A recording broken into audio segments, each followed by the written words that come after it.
Good afternoon, everyone, and welcome to the Ambassador Wing and another installment of the Council of One's Babylon 5 review. And to everyone that is watching on YouTube and Facebook, greetings.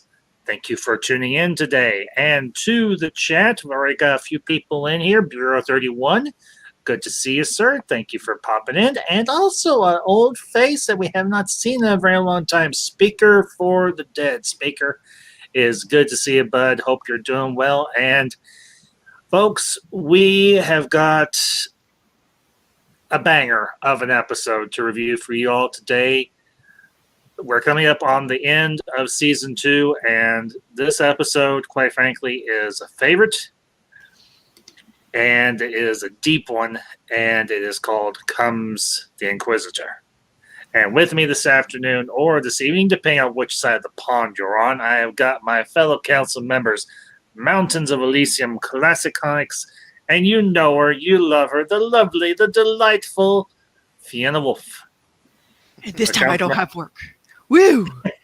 Yes, and the immortal words of Monty Python, the Holy Grail, there was indeed much rejoicing. Yay! Yay! Guys and gals, how are we all doing today? Pretty good. I have my iced coffee.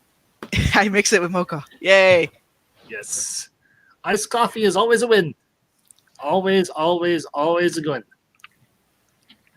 So. But yes, this is a jam-packed episode full of philosophical and psychological debate. So let's not stand on any further ceremony. My fellow council members, where do we begin? And if somebody says the beginning, I'm going to scream. We don't always have to start at the beginning. What, you mean the Big Bang? Oh my! That's a very big beginning. What's that, Koshline? It's too late to vote. Was it when the avalanche has already begun? It's too late for the pebbles to vote. So there you have it. Oh, I think it's a good compare and contrast episode. Yay! Oh, good grief. Bunch of geeks. Yeah. Yes, the true hero's journey versus the Inquisitor's kind of self-centered selfishness. Yes. Well, not to mention, it is a certain serial killer from our not too distant past here on Earth. But yeah, this is not to mention the guy they got to play Mr. Sebastian, or simply Jack. Wayne Alexander, a great, great actor who needs to be in more stuff. I don't care how old he is, he needs to be in more stuff. Just saying. Anyway. All right, I've kind of blighted on enough, guys. Where, as I said, do you want to begin? Even if it's at the beginning, if you must.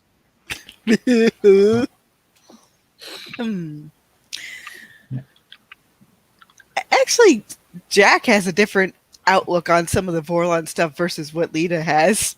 They got to see different sides of the Vorlons because of their personalities, I imagine. And the kind of assets they have. You know, Lita was a telepath, even with that mojo. It's like, oh, let's add to this. Ooh.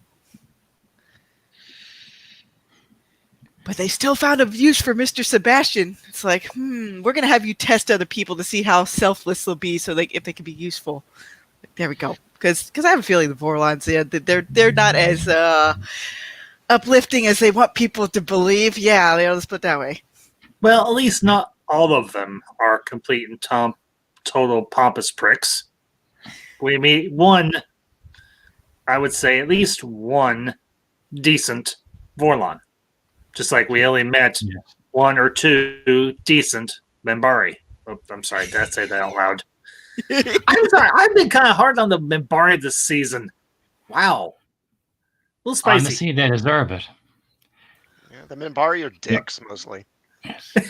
So, Yeah, because their society's pretty rigid. I mean, everybody else could be pretty dickish from time to time, but their society is especially built on, this is the lines, you don't go outside the lines, don't cross the streams.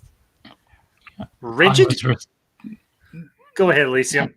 I was researching stuff for a new video, and I was watching in the beginning, and I'd forgotten how great a character Dukat was. He was Oh, probably man. a great Mambari, but he basically called out the other Grey Council as, yeah, you're dicks. You're not doing anything. You're self-serving, and you're underhanded. And he pretty much called out everything that was wrong with the Mambari society. And what a shame he had to, like, in the universe, what a shame he had to go, because he was an Yes. amazing character. Yeah, he was a bit more open. He didn't want the Rangers to be as insular as they were too during that particular time period. Let's put it this way. There are only like 3 or 4 Minbari that don't have a stick up their posterior. 1 was the Lin, 2 was Dukat. You could argue 3 was Lanier, and 4 Drawl. Yes, Drawl. 4 was Drawl, and 5 was up until a point. The one that was with the Sinclair Rathin, I think. Yeah, he wasn't bad, but the one that I was thinking of was Naroon. After he started out that way though. Oh man! But he eventually, and there were a few times throughout his appearances that he wasn't. Okay, I'm going to quote Guardians of the Galaxy Volume 1. He was not 100% a dick. There you go. Sorry. I'm sorry. That line delivered by John C. Reilly between John C. Reilly and Glenn Close was just too darn good. But I digress. Go ahead, guys. Oh, I was sorry. Go for it. No, I was just thinking, like, with speaking of Sebastian and his message to weed out people. Mm-hmm. One of the Mambari in season 5 was given the same job as a ranger when he failed in his mission. That ranger that was training with Lanier, and he was sent, you go and make sure people are doing the right thing for the right reasons. Mm-hmm. So the humans and Minbari inherit the Vorlon outlook on, they'll use Inquisitors in a different way, not so much as a blunt instrument as the Vorlon. Yeah, because I guess that deconstruction of fallen stars thing showcases that they put in scouts to kind of help Earth get back to normal. Yeah. Well, and getting into the character, the kind of the central character of this episode, and I'm going to say it, it's Sebastian, it's Jack, and okay, can I just say, I know that some may disagree, but I thought honestly his entrance, the way it was staged, the way it was set up, the way it was shot, was, I think, pitch perfect. But then again, that's me. If you all disagree, that's fine. Well, it gave a good sense of foreboding to the character because you had no idea who he really was. Was this going to be a human? Was it going to be somebody else? You just didn't know until it shot to his face. But that cane, though, man, they made that cane menacing.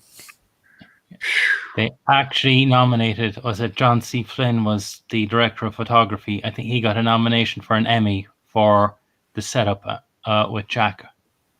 Really? That's outstanding. He deserved it. I mean, because can you think of a more, okay, except for maybe a more recent episode of a sci-fi series with a certain character that means a whole lot to a whole lot of people, I don't think there has been a much better entrance for okay, there probably has, but in recent memory, there is not a more sinister or uplifting entrance for a character as Mr. Sebastian in Come the Inquisitor. And it almost gives you a clue as to who he possibly could have been in a, shall we say, quote unquote, previous life. Yeah, I like Sheridan's delivery at the end. Like, you were chosen. It's like, yeah, it's like, there you go. Just Wow. fly it back at that guy, because that's what he was kind of ranting about the whole time when he was testing DeLind. He was really projecting stuff that was, that's why the Vorlons chose him, because he was a self-centered prick that thought he was the center of the universe. And at the time. I will say this for the Vorlons, at least they showed him the error of his ways, as he said so eloquently. And can we just say Wayne Alexander as Sebastian? Brilliant. Just absolutely brilliant. Except for, I think, except for maybe his performance as Lorien. This performance, oh my gosh. As I said, Wayne Alexander, I don't know how old he is now, but he needs to be in more stuff. I'm just saying. Yeah. Him playing... I'm sorry, go ahead. No, Classic. I've been rabbiting on. You go ahead, please. Well, I was going to say, I mean, the fact that he played this character and played Lorien really shows the guy's range. So he's definitely underused. Oh. Well, let's see what this thing says. I will research. Yay, internet. Yeah, IMDb is your friend. Unlike some other websites, but we won't get into that today. Apparently he was in X-Files. Really? Yeah, yep. I did not know that. Oh, and here's something else I didn't know. He played one of the Drock. Huh. Oh, yes. Why does that not surprise me? That does not surprise me one iota. None whatsoever. He also plays a Drazi and a Narn in different episodes. Huh. He was in a Twilight Zone episode, too. Really? Classic or modern?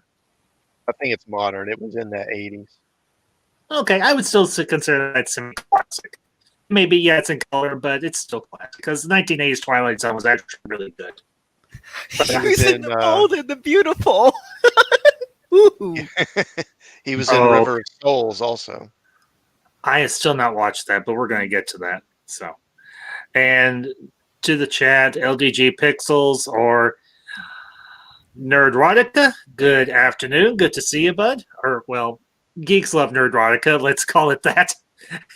I'm going to say, LDG, you're the new title for your channel really gives me a chuckle. I love it. I really do. But all the same, good to see you, bud. Thank you for being here. I'm reading this a little bit. Apparently his accent was so convincing that the British viewers wholeheartedly believed he was an actual Englishman. And that's pretty good.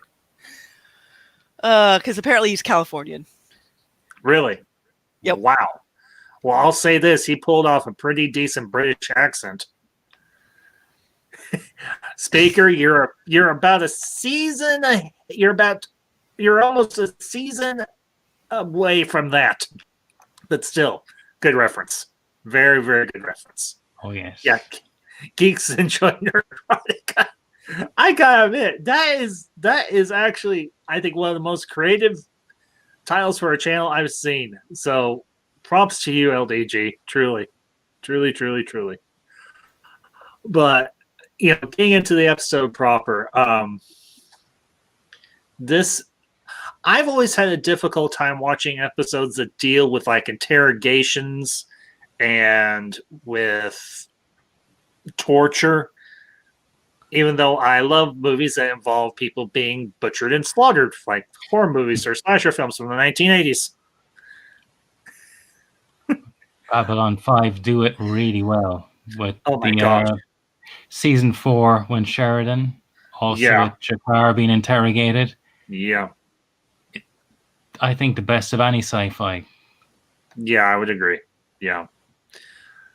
Well, and if you want to toss Come the Inquisitor, and then that 2-parter and everything for later season 4, and then of course, if you want to talk about Star Trek or Star Trek Next Generation, the one with David Warner as the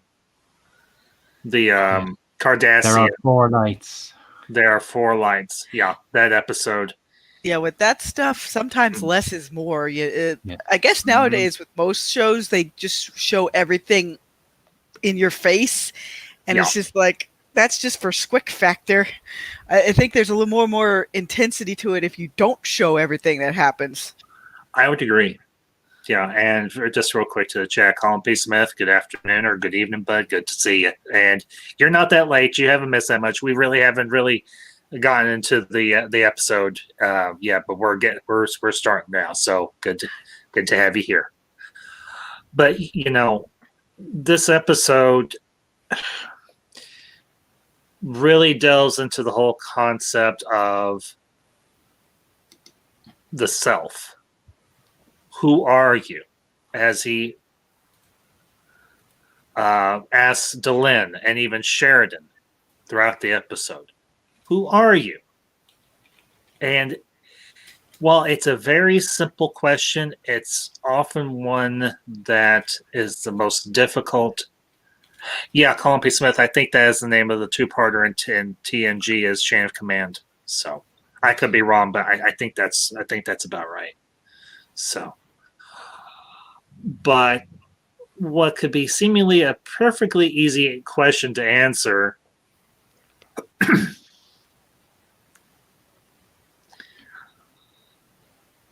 who are you as a person?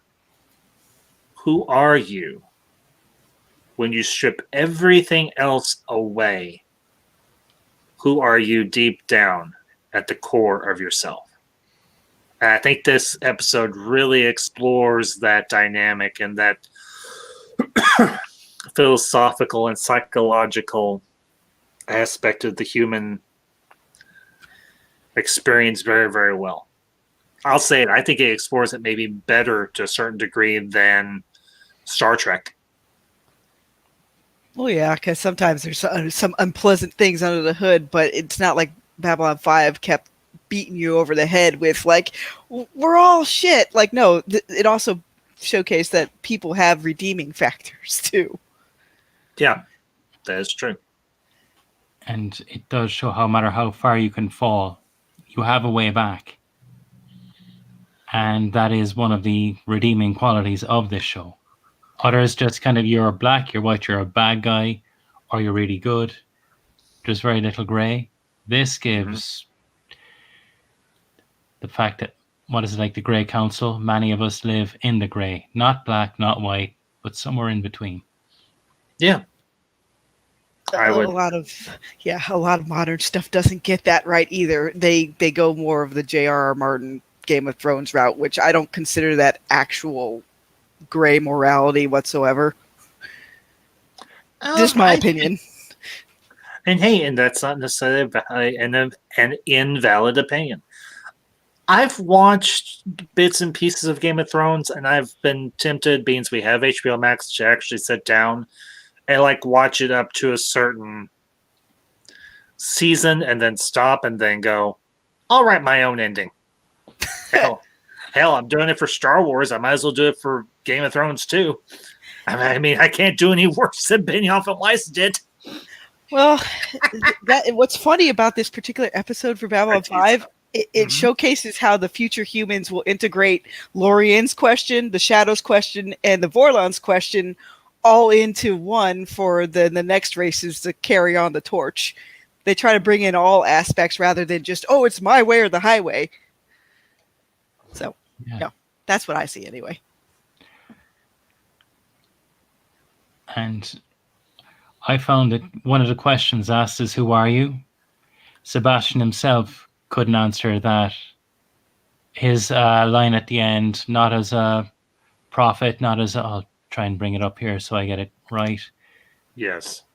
Yes, and that was his. If he was being interrogated, that's what he would have answered. He would have said, "There's us in mine. I am remembered not as a messenger, not as a reformer, not as a prophet, not as a hero, not even as Sebastian." They would have been his answers. And who he was is Jack. Yeah. Well, and I will say this. You would think that a person like Sebastian dressed the way he is dressed, would stick out like a sore thumb, yet he just kind of blends in with everybody else to a certain degree. Yeah, and to the chats, and they're a lot good to see. And speaking for the dead, yeah, I've heard about that, and that's the great thing about the skip button. You can skip over that stuff and get to the good stuff. Unless you consider what you just mentioned, the good stuff, but I don't. I'm happily married. I don't need that stuff. So, but anyhow, and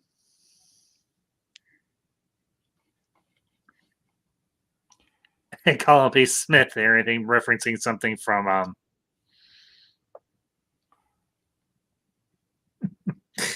who are you? Captain Matthew Gideon. What do you want to find a cure for the Drakh plague? And they're a lot good to see, but thank you for being here. Hope you have a good one. Talk to you later. So I was sorry. I was just Mhm. was mentioned to me that Sebastian also had Sheridan up for interrogation. Yep. But it was mentioned that Sheridan is the only one in the series who has the nerve to go against Kosh. I think Sinclair, I got him right. I think Sinclair would have walked into that interrogation with Delenn, whereas Sheridan would have fought back and says, why the hell? I mean, we're here, just teach me how to fight. That was the only way to get him in genuine, was into rescue. And I found that as how well the Vorlons knew him. Well, that and it also Lanier was like pleading with him because Sheridan already didn't like the whole setup. He didn't want Delenn to have a solo interview with this Inquisitor fellow. Yeah, and justifiably so, because let's be candid. Sebastian makes your skin crawl. And if it wasn't for that staff, you would pick him up by his pasty neck and snap it in 2 seconds. Sorry, did I say that out loud? Who am I? I'm the guy with his hand around your neck and with your cane about to be shoved up your posterior. And Ivanova is gone, and Ivanova would kick you out the airlock of the station. Yeah, Ivanova been like, who am I? Well, she answers that in about a season and a half. Who am I? I'm the pretty face that's gonna kick you back into oblivion. But she was more eloquent than that. But yes, I am the daughter of. I am the daughter of Andre and Sophie Ivanov. I am the right hand of vengeance. I am death incarnate. God sent me. Yeah. But even like what I said in the chat, it's like, yeah, this is one of the few shows that gets what I consider gray morality correct. Yeah. It's not just grim to be edge. Characters will have their good days and they'll have their bad days, but it showcases both the virtues first and foremost of the characters versus a handful of their hangups. A lot of stuff nowadays tries to do like 90% flaws, and then like, why do you want to follow this protagonist? With Babylon 5, you want to follow everybody. Yes. I mean, I am okay.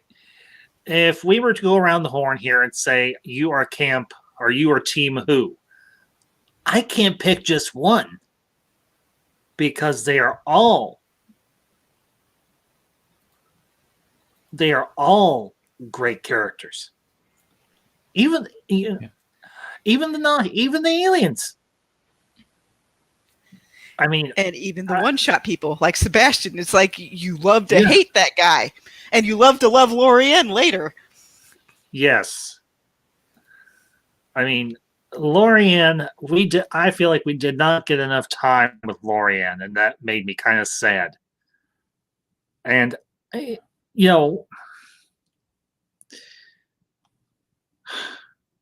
wish we would learn more. I'm sure there are books or fan fictions. They probably flesh out Lorian or tell more stories about him, but you get.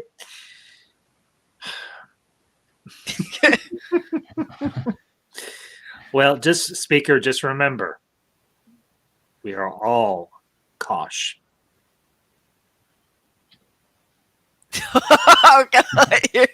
Yeah, but I understand people's various cavats with certain kinds of shows and directions some things have gone in.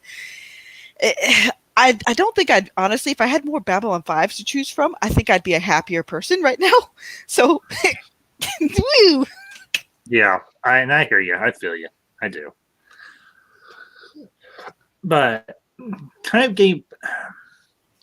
I feel like I've babbled enough, guys. Let y'all pick an aspect of this episode. Let's dig into it. So, Sheridan and Delano team each other. That's what I think. Like, Delan's like, get out of here, and Sheridan's like, no, I will not.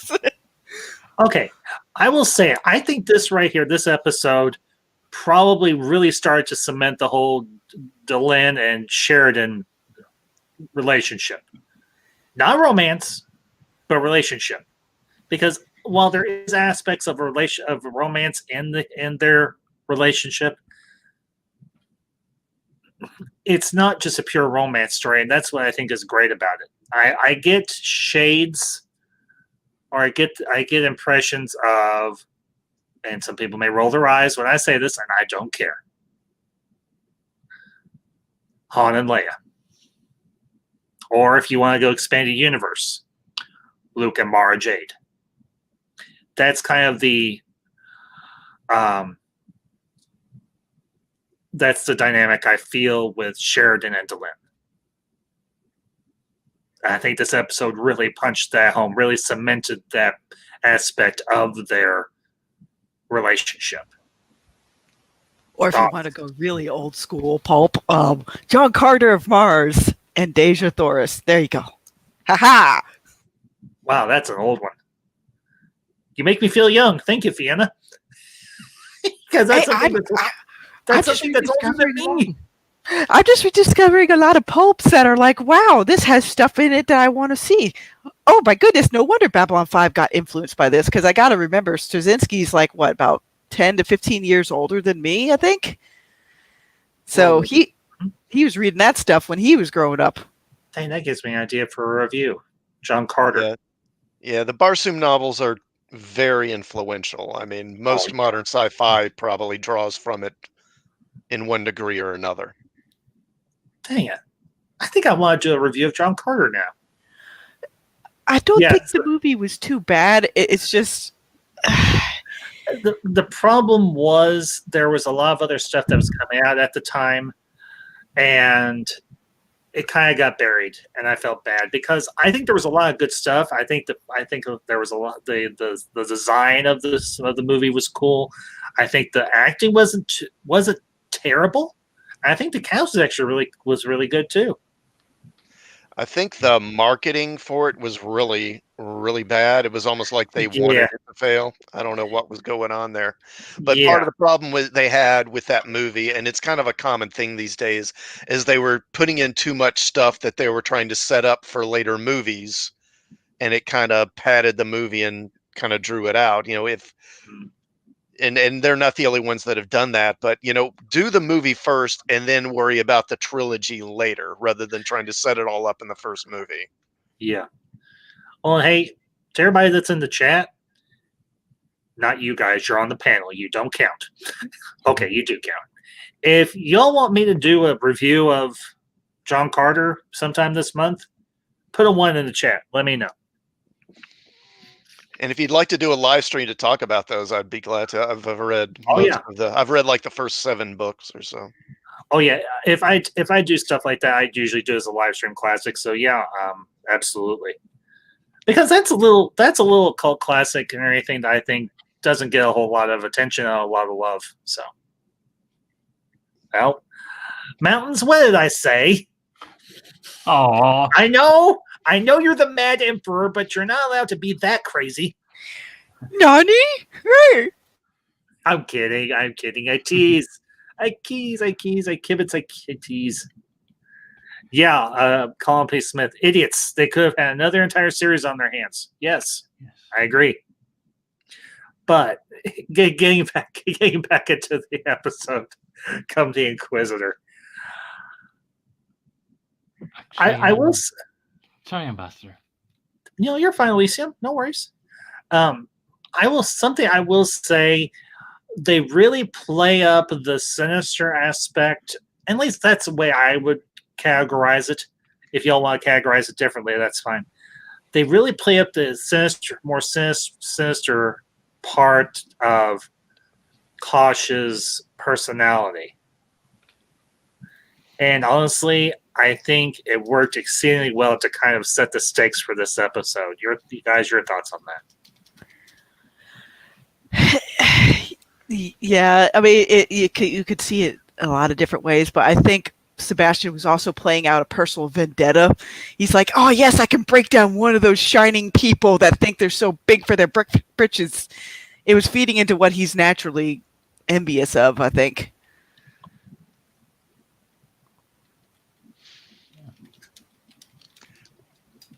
In many ways, breaking down people who were were becoming what he wanted to be but couldn't.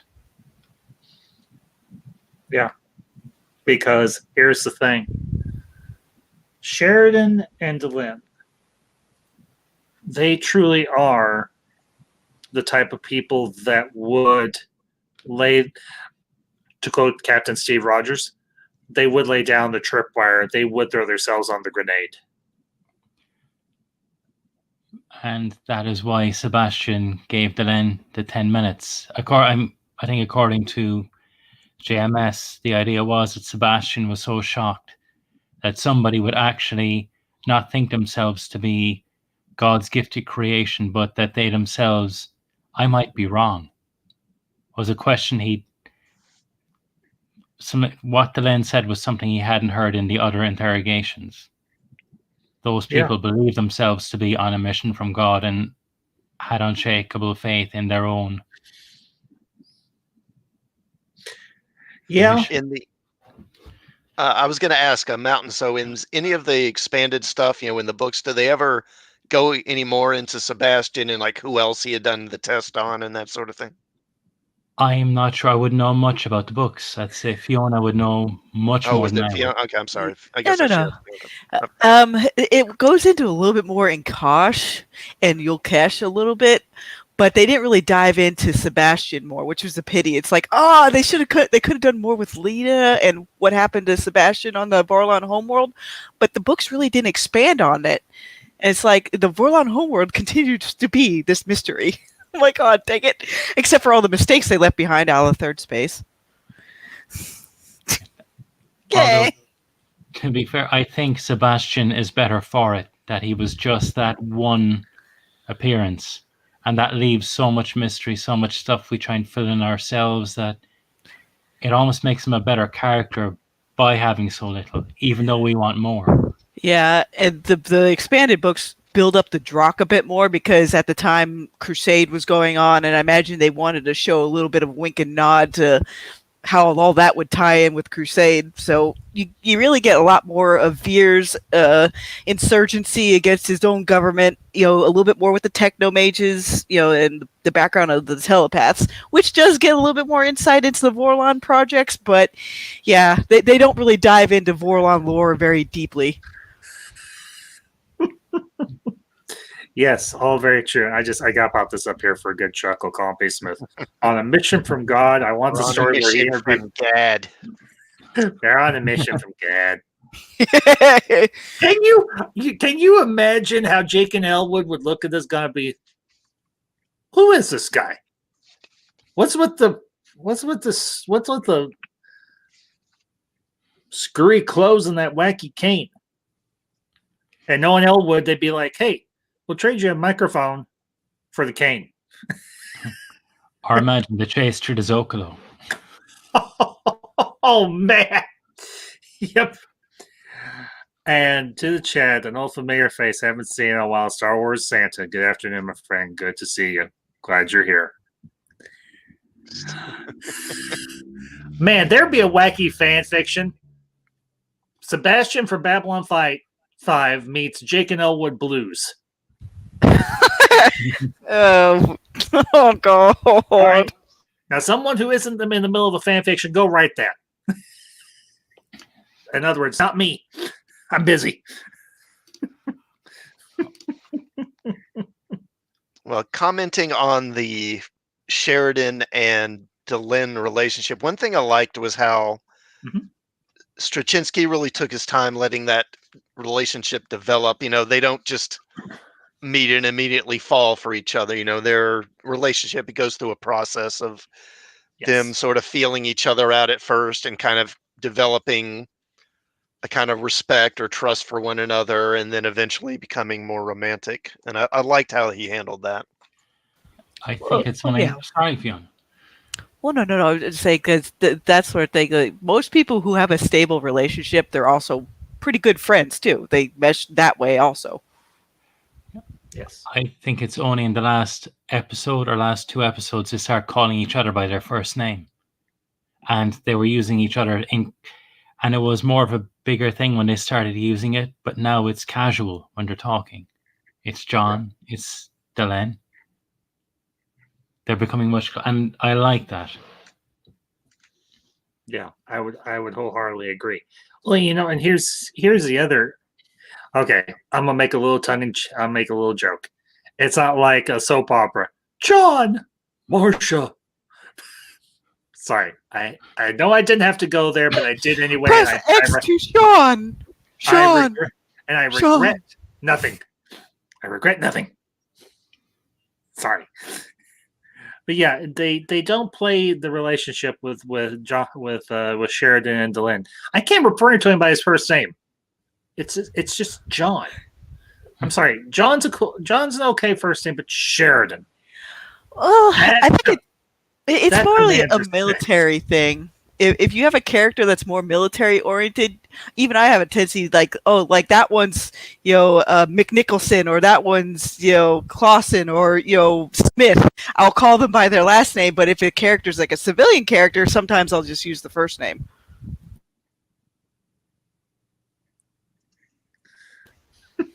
Essentially. And Bureau 31, I'll pop your comment up here.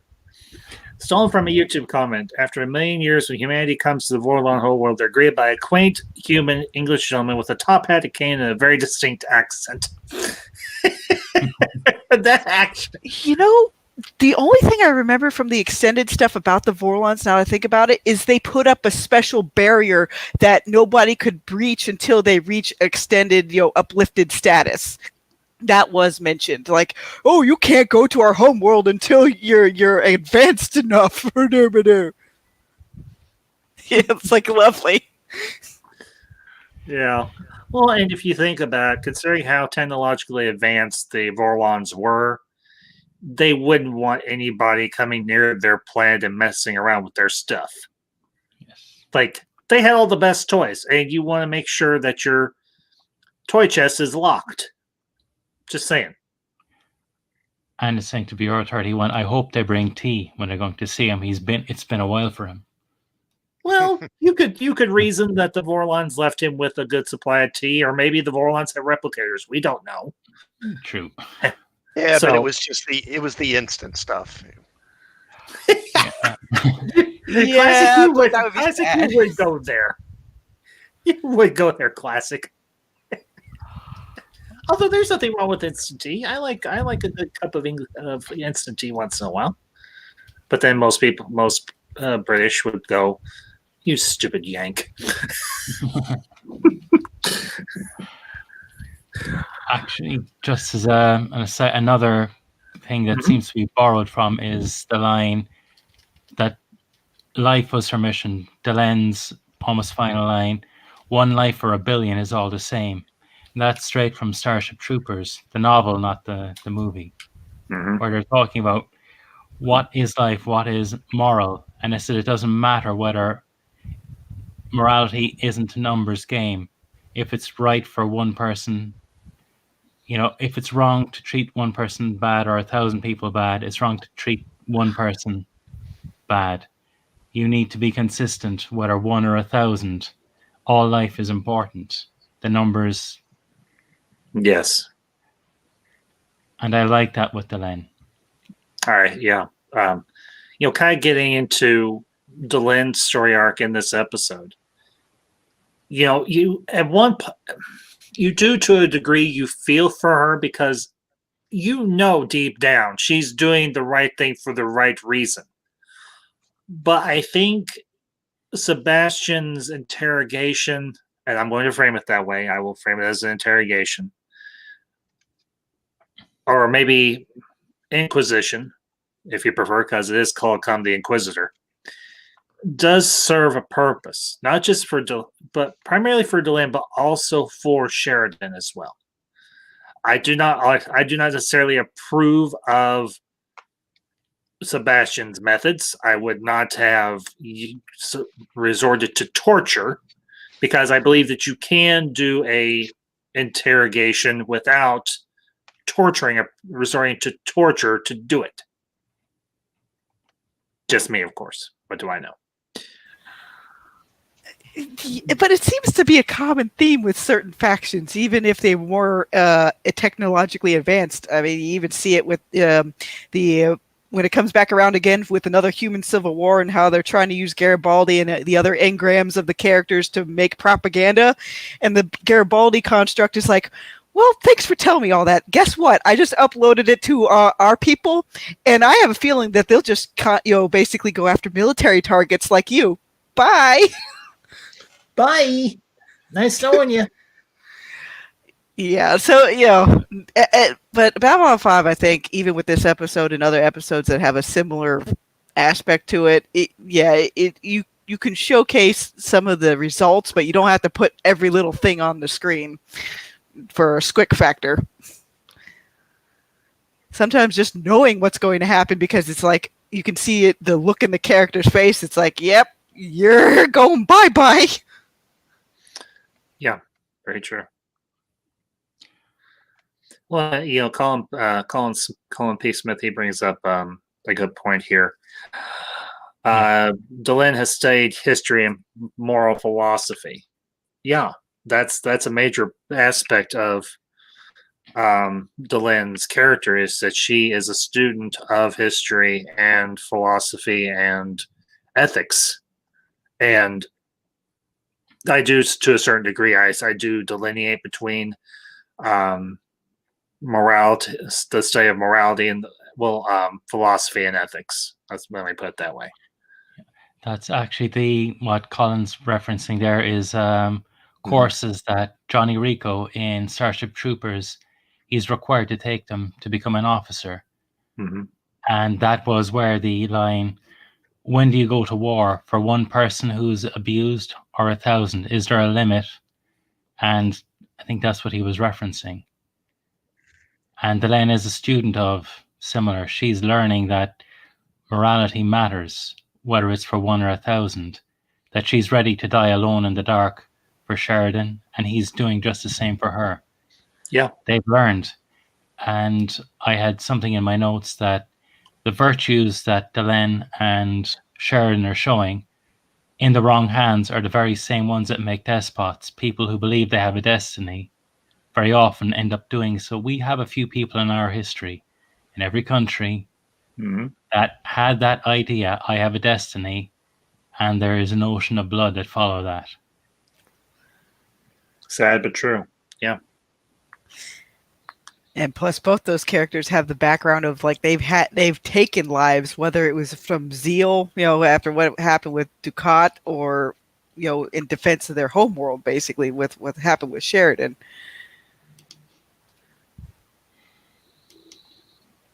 So they know the price of losing life, and even in the later seasons where Delenn's like a lot of candles will go out, she understands that horror all too well. Mm-hmm. And just quick to the chat, Nigel, the movie guy. Good to see you, Nigel. Thank you for being here. And don't forget about the other two down here below me in Elysium. We wouldn't have a council without Classic and without Vienna. So, but yeah, let's see. Bureau 31. I'll bring up your comment here. Little Runner's Ruminations. Who else thought about the who you are question? Yeah. Yep. I mean, they bring this up in later episodes. Who are you? What do you want? And it's Lorien himself who asks those questions, because I would wager he was probably the being that thought of those questions, and was asking that of the Vorlons and the Shadows. Who are you? What do you want? And again, go ahead, Alicia. No, I was thinking that he was the first one, and he asked both questions. And I think that's where both Shadows and Vorlons go wrong. They pick one question, and very often you can't answer one without knowing the other. I mean, do you know who you are unless you know what you want? And do you know what you want unless you know who you are? Well, yeah, and that's very true. And you know that may very well be the question he asked himself once he.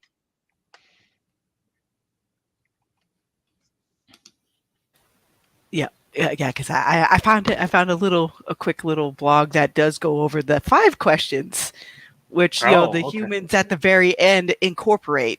Who are you? What do you want? Why are you here? Where are you going? Do you have anything worth living for? Yeah, it's pretty interesting.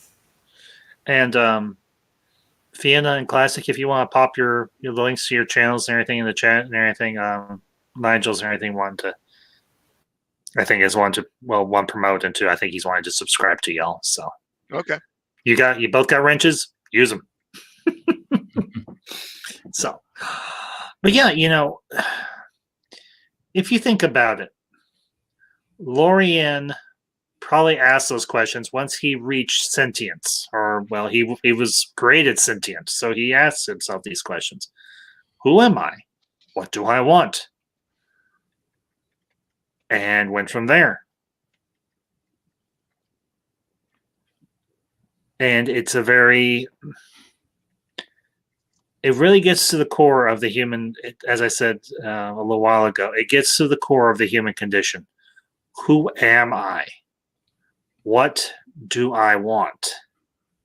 It might be a clever little catchphrase for a TV show, but it really does burrow deep down into the human mind and the human soul, and it makes you think about exactly those 2 aspects of the human condition. So. Yep. And most of the times, like, even when I was watching this episode a couple times, it's like most of the time people can't even admit of what they're really like. Like, no, everything's fine. Kind of like, well, at one point I'll even use my own battle with my weight for a while, because after I got out of the Navy, it's just like I was eating everything but not really working out. And then it took my mom basically saying, I don't want to bury you. So we're trying to get back down to that Navy weight. I got another 4 pant sizes to go. I was at 18. Now I'm at 14. Well, that's good. Yeah.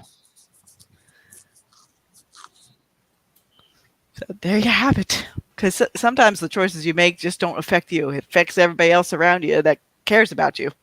So in a way, this Inquisitor thing was probably seeing where Sheridan DeLynn would fall upon that spectrum. Like, will they completely go all out to protect people or not?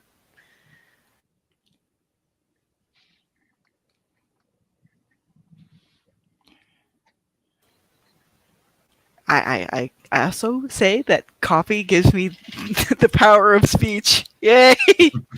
This is true. Very, very, very true. So, go ahead, Lysium. No, I was just thinking there that some of the other aspects of Jakar learns himself in this episode much of who he is. That being arrogant got him nowhere. Learning to be more humble got him places. Yeah.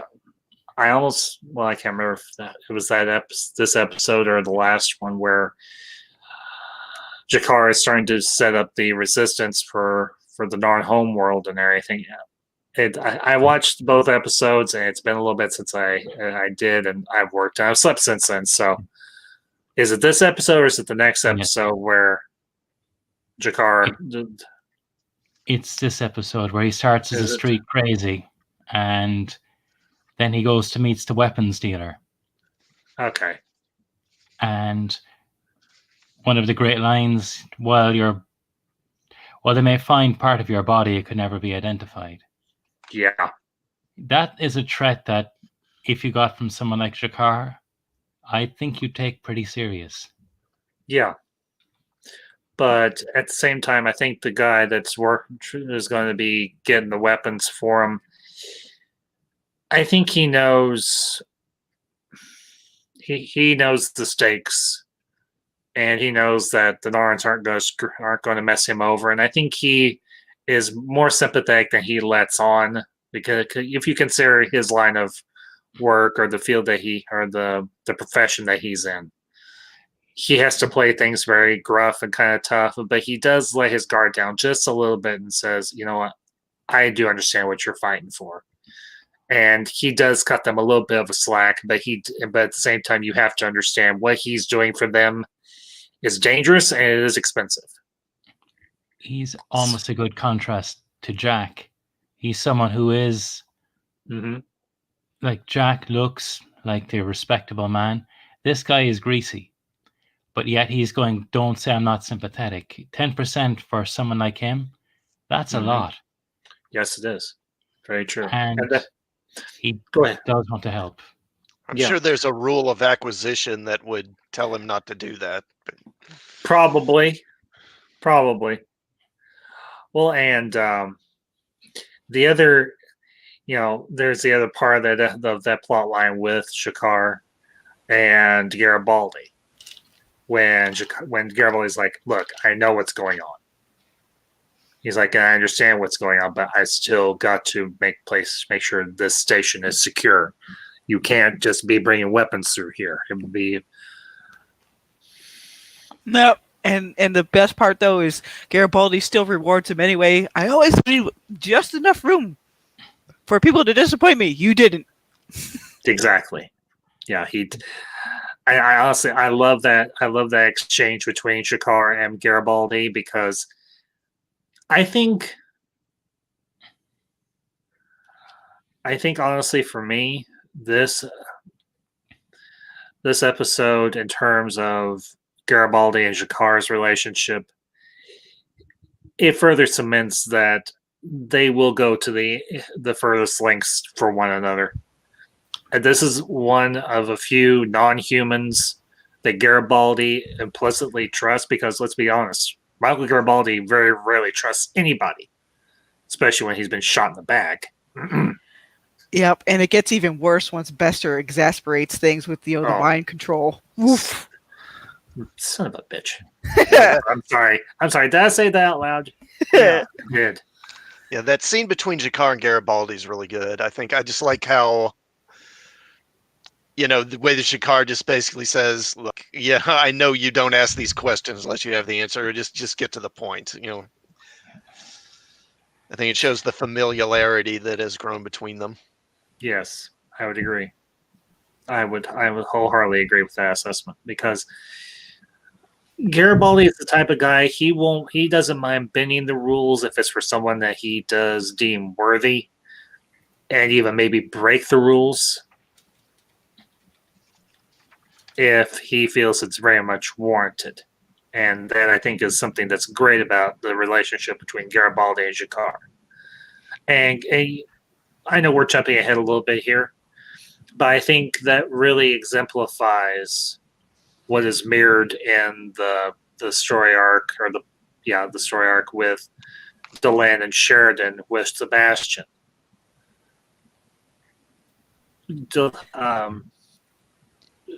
Garibaldi is willing to bend the rules a little bit to help out Jakar, and he's doing something selfless, because he's not going to get anything out of it except knowing that he did something good for someone that he deems, and I use that word deliberately, deems a friend.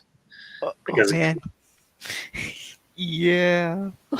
But Bureau 13 does bring up a good point about Veer in this episode, because that's the one where he's in the elevator with Jakar, and he's saying, I'm sorry, and Jakar cuts his hand and says, did. It's like, oh, but Veer's really trying. He makes Abraham Lincoln and everything else to try to mediate, save some lives. I'm like, oh my God. Yeah. And Veer was innocent, and he's the one who apologizes.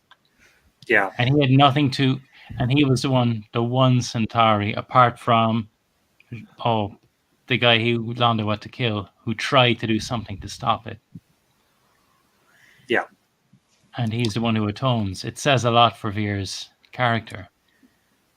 Yeah, and I applaud Veer for doing what he did, and and I'll say this, I do understand where Jakar is coming from. Can you apologize to them? And Veer says, no, I can't. And he's like, that I cannot forgive. But I think, I don't know this for certain because I haven't read the books, but I would like to think that there came a point where Jakar went to Veer and said, now I can forgive. I'd have to reread the Centauri trilogy, but there might have been a little bit of something in that, because it goes into Jakar actually going to Centauri Prime and helping Veer investigate a few things, which showcases Jakar's growth, because he's like, at a drop of a hat, like, sure, I'll help you. Yeah.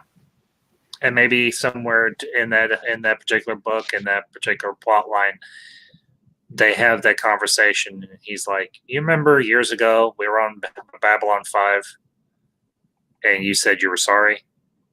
And I said, I cut my hand open. Now I can say, I can forgive. And maybe they shake hands, maybe they hug, who knows? I like to think. Sorry, Ambassador. No, go ahead, Elysium. No, something similar to Jakar having the drink with Londo after the signing of the thing, when Londo asked him, let's have a drink. Not quite forgiving at that stage, but Jakar comes to forgive and almost, and I'd say become friends with Londo. Yes. Like you were saying, I'd like to think that Veer was part of that, because Veer did so much for Narn. Yeah. Yeah, Jakar does eventually forgive Londo, I believe. So if he can do that, I believe he can certainly forgive Veer. And Fiona Wolf, I'm glad you brought that up. I'm going to pop it back up here. Come on. Cooperate. Yes. Thank you. Come on. Silly thing. No greater love hath a man than laid down his life for his brother. Not for a million, not for glory, not for fame. For one person in the dark where no one will ever see it. Come on. Yeah, technology is great when it works. Yes, I have been in service to the Vorlons for centuries, waiting for you. Diogenes with his lamp, looking for an honest man willing to die for all the wrong reasons. Yep. Actually, that describes another part of the episode, in the Apocrypha, when they send a ranger to Narn to get the message from the family. That's Marcus Cole. He's the man, like Fiona said, he joined the Rangers supposedly for all the wrong reasons. Yeah. He was willing to die for that reason. He was willing to lay down his life, not for glory, not for fame, for one person, that lonely Narn looking for a message from his family.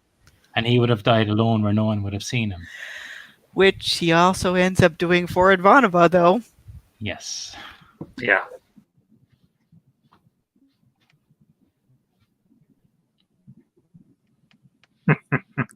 Yeah, Colin, I can't remember, one of you guys or anything brought this up. They have statues of Jakar and Londo facing away from each other. And Veer explains that they were watching each other's backs. Yeah. Very, very true. So, he went and does that. Totally. There we go. Come on. Thank you. Well, guys, we're going over an hour. Is there anything else about this episode we want to bring up? Anything we haven't discussed or broken down? No, I think we got most of the big things. It's just because I already mentioned I like the fact that Sheridan did shoot some of Sebastian's rhetoric back at him. Mm-hmm.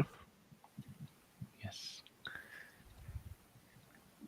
I think when it comes to episodes, this is one of the 7 wonders of the world. The Colossus of Rhodes or something like that. You could discuss it for hours and still only scratch the surface. Yeah, I would wholeheartedly agree with you.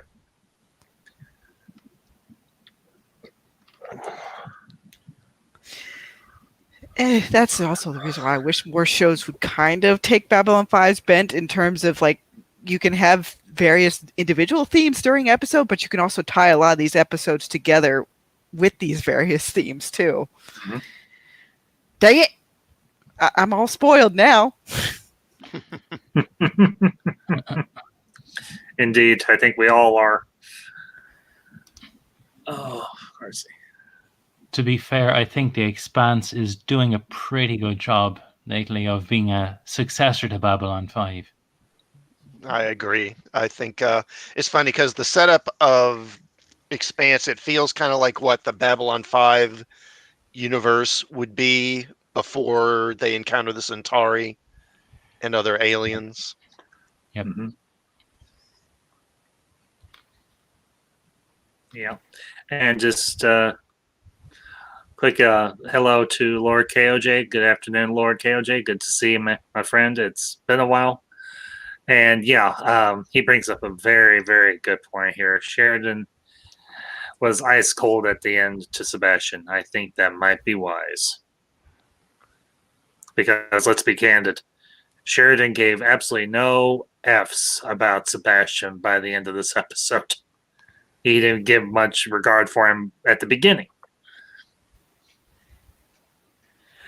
Well, it's because Sebastian was still kind of wrapped up in his cloak of I'm self-important, which made him an excellent arbiter for finding people that didn't think like him. Yeah, exactly. Well, he goes into that little bit of, I don't want to say call it a rant, but I'll call it a diatribe. Nothing's changed.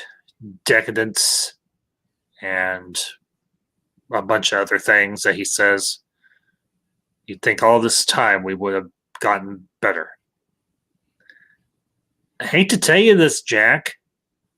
And yes, I'm using your proper name, Jack. Humanity may not be perfect, but at least we try. We may not live up to your standard, but we live by our own standard, and sometimes that standard is enough.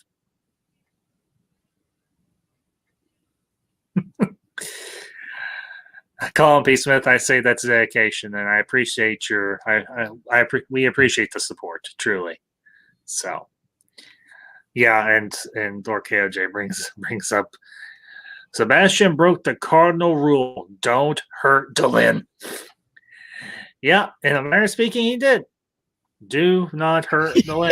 Otherwise, you're gonna be on the receiving end of a pretty good right hook.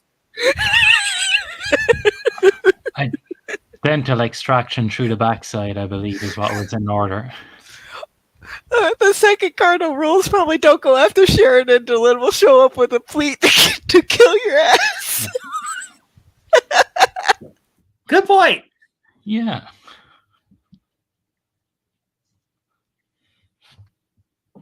Yeah, that's good. That's good. I almost lost a lung. There we go. Oh, mercy. So, well, yes, go ahead, Fiona. No, just saying, yes, the husbando and the waifu each have their berserk button. Don't press it, please.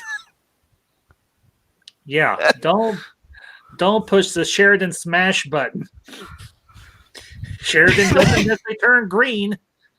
But no, but he'll run down a hallway to beat a sniper's ass against the wall. And he'll even go to toe-to-toe with a possibly hundreds of thousands, if not millennia-old Vorlon. Yep, and then he'll even make a smoking ruin out of the head city of the shadows. Like, that's just a Tuesday for Sheridan. A White Star, a fleet of White Stars. Only one. Well, technically, Lord KOJ, that wasn't a fleet of White Stars. There was only one White Star. The rest were Minbari heavy cruisers. But still, she had her serious face on. It's like, you don't. Her serious face? No, she did not have her serious face. She had, I'm going to kill some assholes face. There is only one face more intimidating that you would not want to see in battle. That's Susan Ivanova. Death was her. First class. Bye. I just remembered, was it Sheridan faced that face on the lane when he had to explain, yeah, I was married to was it Elizabeth Lockley? You could see the look on his face. Oh, God. It did. Dylan's like, what? How many people have you married before?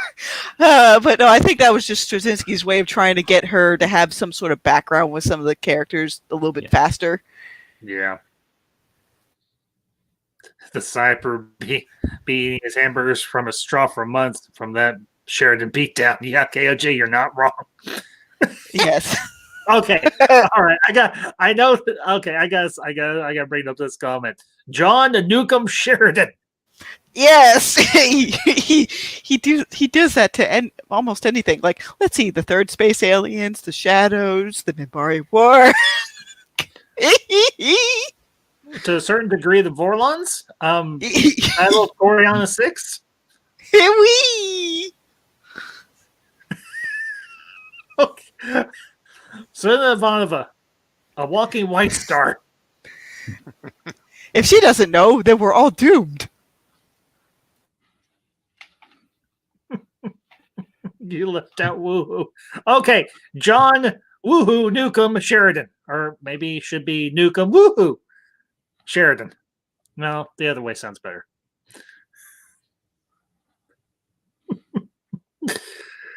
Oh my goodness. All right. Well, I think we're going to start to wrap up here, folks. But I want to thank my fellow council members, Fiona Wolf, Mounds of Elysium Classic Comics, and Zod Rider. If you're out there, bud, we missed you today, my friend. Hopefully, you'll be back next week. So, before we wrap up, guys, give a plug for your channels for those of you that, well, you all have channels. And Fiona, you have one too, so don't be modest, don't be shy, just be honest. I like space opera and sci-fi and fantasy mixed together. So I have my superhero space opera it's also on my channel. The links to it. I'm already on 3 books. 2021, yes, the year I will ignore all dead IPs. Woo! I'm sorry, KMJ. I gotta leave it up there. All right, Elysium Classic. Yeah. Go ahead, fellas. Okay, well, my channel is Classic Comics. I do reviews of comics, of course, and also film and sci-fi fantasy TV shows. Put a review of the latest episode of The Expanse up yesterday, and I'm going to be putting up a review of the latest issue of Batman later today. Excellent. So please check that out. Yes, go check out Classic. Elysium, what you got cooking, my friend? Well, I kind of recently put out a video on the best one-off characters in Babylon 5. I'm working on 3 separate projects at the moment. One is the best recurring character. Excellent. I'm also working on a character study of Gollum from Lord of the Rings, but the book is in the attic and I have to try and dig that out. And the next project I'm also working on is I studied art in college, and I'm doing a review of a painting called Men of the South about of soldiers during the Irish War of Independence, but then linking that to that as the real world, linking part of the idea for my channel was allowing people to have real world discussions in the fictional setting. So using that painting and then bringing in people or characters from Babylon 5 to show the consequences of war, where you see different aspects of characters. David McIntyre from Late Delivery from Avalon, Garibaldi, the mention of Sniper that Fiona had mentioned earlier. Mm-hmm. You can see some of the characters in the squad in those characters. So trying to bring a face to the painting using fictional. That's what's going on. Excellent. So, folks, make sure if you catch us on the replay, you haven't subscribed to these 3 channels, to my 3 friends here, go do so. They are worth your time and they do good content. They're trying to do good stuff, and I support it. Otherwise, I wouldn't have them here. I wouldn't call them my friends.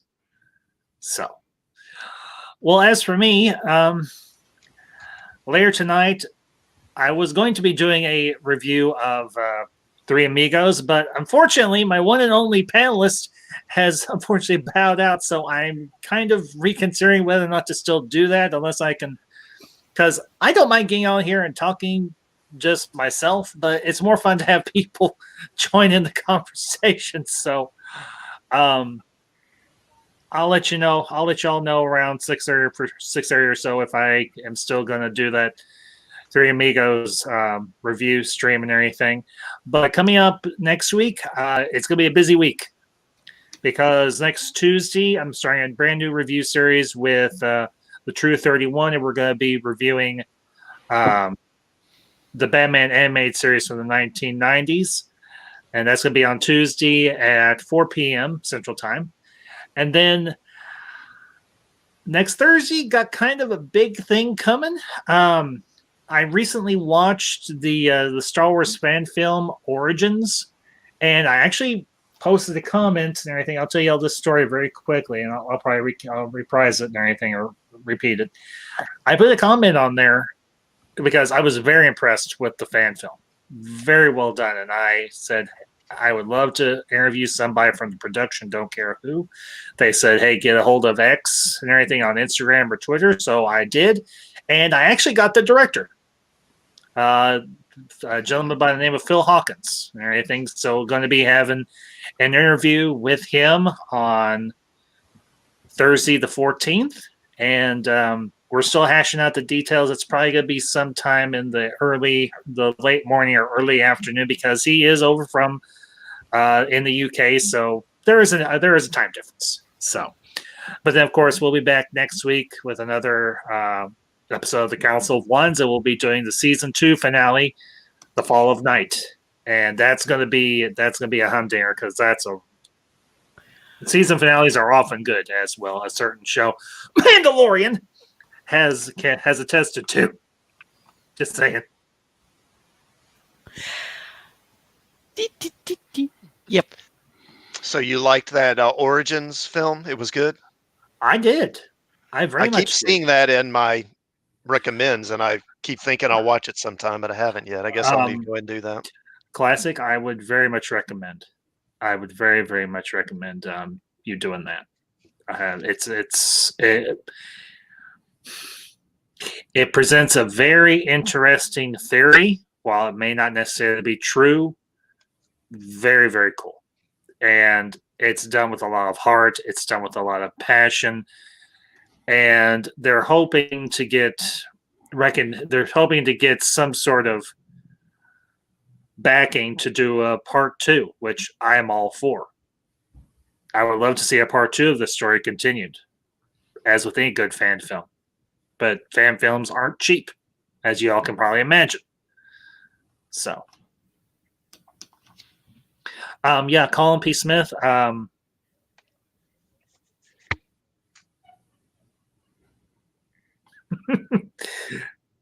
In other cases, season finale just means thanks. That's over. Okay.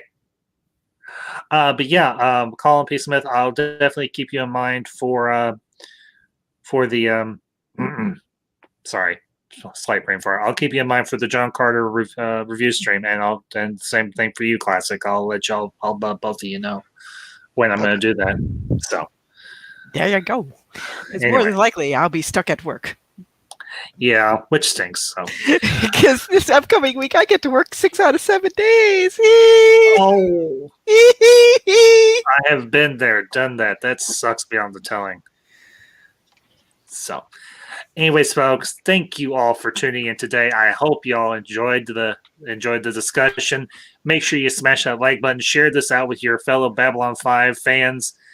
And if you come across this and you are a Babylon 5 fan or just a fan of good science fiction, hit that subscribe button and join this community. So, anyways, I will either see you all tonight or I will see you all next week. And until next time, these are the ambassadors. Stay off. I have always been